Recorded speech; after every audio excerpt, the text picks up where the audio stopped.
ओम अज्ञानतिमिरन्धस्य ज्ञानाञ्जनशलाखया चक्षुरुन्मीलितं येन तस्मै श्रीगुरवे नमः। नमो ओम विष्णुपदाय कृष्णप्रेष्ठाय भूतले श्रीमते भक्तिवेदान्तस्वामिन् इति नामिने। नमस्ते सरस्वती देवे गौरवाणी प्रचारिणे निर्विशेषा शून्यवादी पाश्चात्य देशतारिणे। जय श्री कृष्ण चैतन्य प्रभु नित्यानंद श्री अद्वैता गदाधर श्रीवासदि गौर भक्तवृंद। हरे कृष्णा कृष्ण कृष्णा हरे हरे, हरे राम राम राम हरे हरे। हरे कृष्ण। तो आगे नारद जी राजा पुरंजन की कथा में बताते हैं। उन्होंने बताया था कि बहुत सारे जानवरों को मारने के पश्चात राजा पुरंजन बहुत थक गया था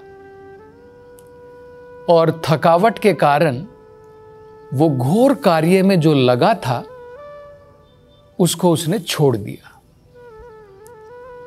इसके बाद राजा पुरंजन ने क्या किया, अपने महल की तरफ वापस लौटने लगा। अपने महल में वापस लौटने के बाद क्योंकि उसको बहुत थकान थी, भूख लगी थी, प्यास भी लगी थी, महल में लौटने के बाद में सबसे पहले उसने स्नान किया। स्नान करने के बाद उसे जो है कुछ ताजगी महसूस हुई, उसकी थकावट धीरे धीरे जा रही थी। फिर उसने उपयुक्त भोजन खाया, पानी पिया, जिसके कारण उसकी भूख और प्यास चली गई। और उसके बाद में उसने थोड़ा आराम किया और इस प्रकार से उसकी जो थकावट थी, उसकी भूख थी, प्यास थी, सब चली गई और वो अपने आप को बड़ा ताजा महसूस कर रहा था। हमने भी कई बार देखा है अगर हम बहुत ज़्यादा थक जाते हैं, हमें बहुत भूख लगी है, प्यास लगी है, तो जब हम घर वापस लौट करके आते हैं और तुरंत जाकर के स्नान करते हैं तो थोड़ी ताजगी हमें जो है एहसास होता है, उसकी फीलिंग होती है। और उसके बाद में अगर हम पानी पीते हैं, भोजन खाते हैं और अगर थोड़ा आराम कर लेते हैं, आप कहीं पर यात्रा में गए थे, बहुत थक गए हैं, प्यास लगी है, भूख लगी है, तो बाद में अगर आप थोड़ा आराम करते हैं तो आपकी सारी थकान मिट जाती है। तो यही राजा पुरंजन के साथ में हुआ और इसका बहुत सुंदर संदेश आगे नारद जी देंगे। इसका मतलब क्या है, तो वो बताते हैं कि राजा पुरंजन जब उसने शिकार करना छोड़ करके, पहले तो वो शिकार करने के लिए गया था और उसने अनेकों प्राणियों का वध किया था। तो इसके बारे में बताते हैं, नारद जी कहते हैं, इसी प्रकार से जो व्यक्ति भोग और विलास में डूबा हुआ है, जो इंद्रिय तृप्ति में मग्न है, इस प्रकार का व्यक्ति क्या करता है, वो पूरे हफ्ते में जो हफ्ते के प्रारंभ के दिन होते हैं और हफ्ते के अंत के दिन होते हैं, हम लोग कहते हैं ना वीक डेज वीक एंड, तो मंडे से लेकर के फ्राइडे यानी सोमवार से लेकर के शुक्रवार को हम लोग वीकडे कहते हैं और सैटरडे और संडे जो होता है उसको वीकेंड कहते हैं। तो आपने देखा होगा इस भौतिक संसार में भी, खासकर कलयुग में ये देखने को मिलता है कि लोग सोमवार से लेकर के शुक्रवार तक पैसे के पीछे भागते हैं। आपने ये अंग्रेजी की कहावत भी सुनी होगी, money money money sweeter than Honey. पैसा जो है लोगों को शहद से भी ज्यादा मीठा लगता है। तो जिस प्रकार से राजा जानवरों के पीछे भाग रहा था, उसका शिकार कर रहा था, लोग भी जो है पैसे के पीछे भागते हैं। They are hunting after money. कहां से मुझे पैसा मिल जाए, लोग उसके पीछे भागते रहते हैं। और बाद में जब वो थक जाता है, सोमवार से लेकर के शुक्रवार उसने घोर परिश्रम किया, अनेकों प्रकार से प्रयास किए अपनी जो है आमदनी बढ़ाने के लिए, पैसा कलेक्ट करने के लिए। जब वो थक जाता है तब वीकेंड में व्यक्ति क्या करता है, रिटायर होना चाहता है। ये सब काम छोड़ करके एकांत जगह पर जाना चाहता है, वहाँ पर जा कर के विश्राम करना चाहता है, वहाँ पर जा कर के शांति से रहना चाहता है, सुख प्राप्त करना चाहता है। तो ठीक इसी प्रकार से हम देखते हैं, सोमवार से शुक्रवार लोग जो है बहुत सारे प्रयासों में लगे रहते हैं, और जैसे ही जो है हफ्ते का अंत आता है, शनिवार और एतवार का दिन जो होता है, लोग कहीं एकांत जगह पर जाना चाहते हैं और वहाँ पर जाकर के जो है शांति प्राप्त करना चाहते हैं, रिलैक्स करना चाहते हैं। तो ये जो है राजा पुरंजन की कथा से नारद जी बताते हैं। दूसरा वो बताते हैं कि जिस प्रकार से राजा पुरंजन ने इतने सारे जानवरों को मार गिराया था, वो एक प्रकार का पाप कर्म है। अन्य प्राणियों की जान लेना, जिनको हम जान प्रदान नहीं कर सकते हैं, उनकी अगर हम जान लेते हैं तो ये एक घोर पाप कर्म है। तो इनको भगवत गीता में क्या बताया गया है, इनको कहा गया है दुष्कृतिना। जो व्यक्ति पाप कर्म करता है उसको दुष्कृति कहते हैं। इसका ही ऑपोजिट होता है, जो दूसरे लोग होते हैं जो पुण्य कर्म करते हैं, उनको सुकृति कहते हैं। तो दुष्कृति, सुकृति, कृति का मतलब कार्य। जो दुष्ट कार्य करता है उसको दुष्कृति। जैसे अगर आप भगवत गीता में देखेंगे, किनको दुष्कृति कहा गया है, दुर्योधन को दुष्ट कार्यों में लगा है, और पांडवों को सुकृति कहा गया है, जो पुण्य कार्य में लगे हैं। तो इसी प्रकार से जो दुष्कृतिनी व्यक्ति होता है, जब वो घोर पाप इस प्रकार से करता है, तो कई बार उसकी अंतरात्मा अंदर से जो है वो विचार प्रकट करती है, उससे कहती है कि इस प्रकार के घोर पाप कर्म में क्यों लगा है, इस प्रकार के पाप कर्म तुझे छोड़ देने चाहिए। तो ये हमने भी अनुभव किया है। कई बार हम गलत रास्ते पर जाते हैं, गलत काम कर रहे हैं, किसी का पैसा हम लूटना चाहते हैं।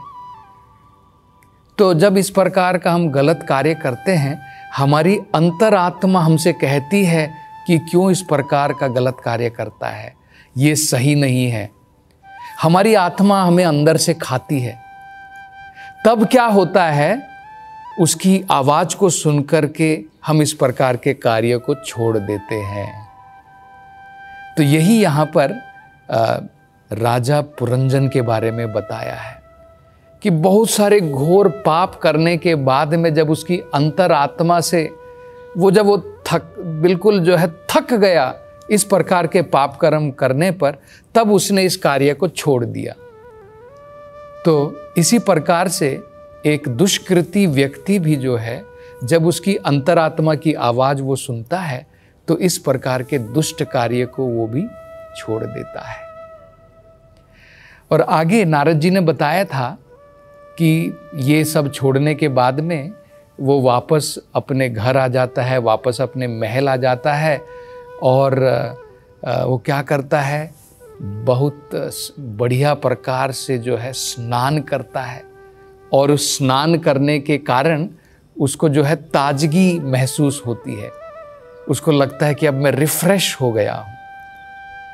तो ठीक इसी प्रकार से नारद जी आगे बताते हैं कि पाप कर्म छोड़ने के बाद हमारी अंतरात्मा कहते हैं कि भाई क्यों इस प्रकार के पाप कर्म कर रहे हो।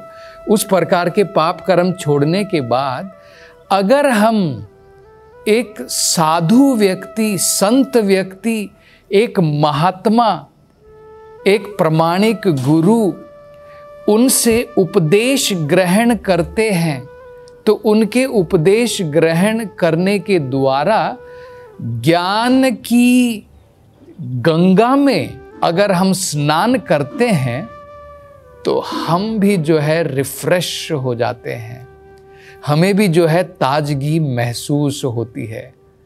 आपने देखा होगा ना कि अगर आप जो है कहीं पर थक गए हैं, बाद में नदी में जा कर के ताजे पानी में स्नान करते हैं, आपको बड़ी ताजगी लगती है। तो ठीक इसी प्रकार से ये जो शुद्ध संदेश होते हैं इन महात्माओं के द्वारा, इन संतों के द्वारा, ये भी एक प्रकार से गंगा की भांति हमें जो है स्नान कराते हैं और हम जो है ताजगी महसूस करते हैं अपने पाप कर्म छोड़ने के बाद में। तो ये भी बड़ा महत्वपूर्ण अर्थ जो है नारद जी इस संदर्भ में बताते हैं। आगे उन्होंने ये भी कहा था कि राजा पुरंजन ने अपनी थकान मिटाई, पानी पिया और उचित आहार उन्होंने जो है ग्रहण किया। जो शब्द का प्रयोग किया है उचित आहार, क्योंकि मनुष्य जीवन में हमें उचित आहार ग्रहण करना चाहिए, अनुचित आहार नहीं। भगवद गीता में इसके बारे में बड़ा सुंदर विवरण दिया है। उचित आहार क्या होता है, उचित आहार के लक्षण क्या होते हैं, उचित आहार का हमारे शरीर पर, हमारे जीवन पर, हमारे मन पर क्या प्रभाव होता है, वो उचित आहार कहलाता है। क्योंकि मनुष्य जीवन में हमें विवेक का प्रयोग करना चाहिए। ऐसा नहीं सोचना चाहिए कि हमें जीभ दी है, जो मन में आए खा लें। ऐसा नहीं है। वो जानवर होता है, जैसे जानवर होता है, हम देख सकते हैं एक सूअर होता है, उसके लिए कोई अंतर नहीं है, वो कोई अंतर नहीं करता, हलवा भी खाएगा, मल भी खाएगा, उसके लिए कोई अंतर नहीं है। लेकिन मनुष्य जीवन में हमें सोचना चाहिए क्या खाना है, क्या नहीं खाना है। तो भगवद गीता के अनुसार उचित आहार सात्विक आहार होता है। और देखिए बड़ा साइंटिफिक है, उसके लक्षण बताए हैं। हमारा शरीर, हमारा मन, हमारा तन, सब कुछ जो है इस उचित आहार के द्वारा संतुष्ट हो जाता है। तो वो सात्विक आहार क्या बताया गया, उसके लक्षण क्या होते हैं, उसका शरीर के ऊपर क्या प्रभाव पड़ता है, वो भगवद गीता में बताया। तो बड़ा सुंदर श्लोक है। वहां पर भगवान कहते हैं, आयुहु सत्व बल आरोग्य सुख प्रीति विवर्धनः।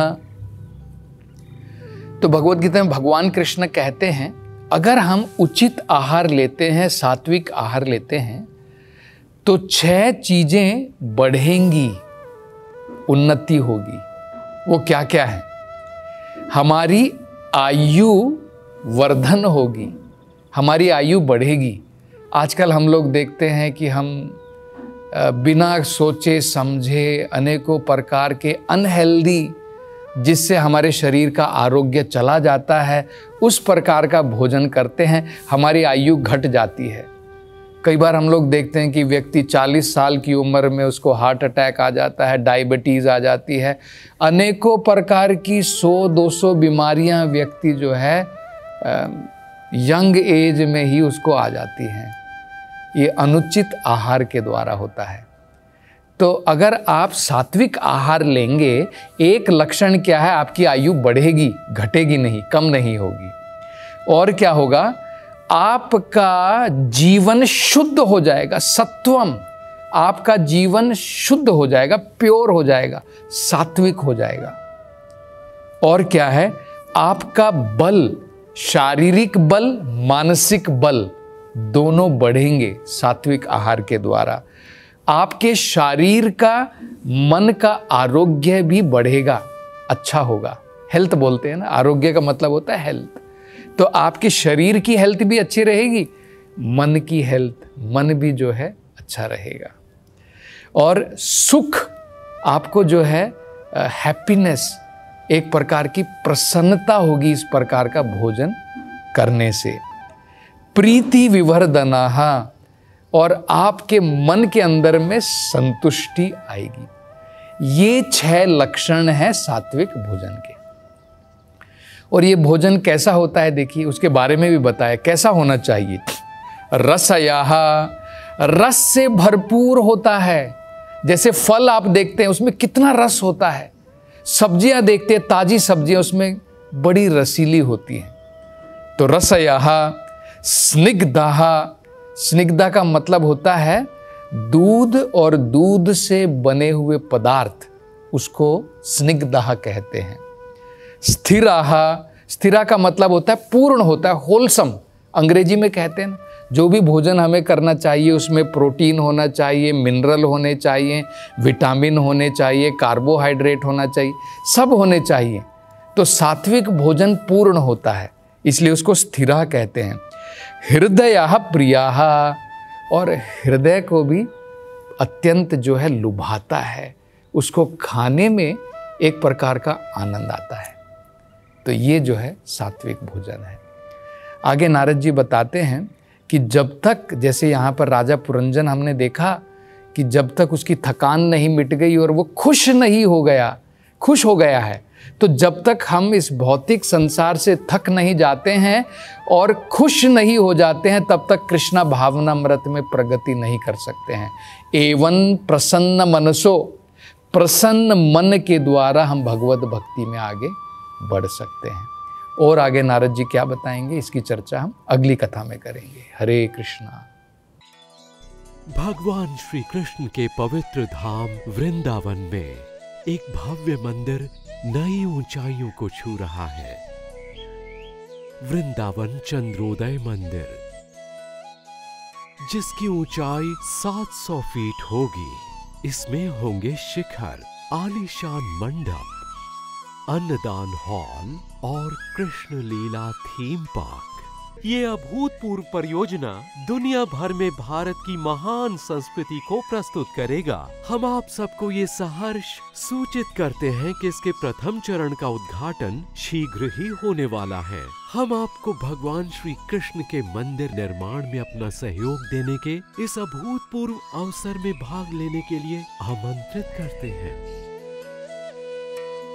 दान के लिए अभी संपर्क करें 7725977260 8585850033।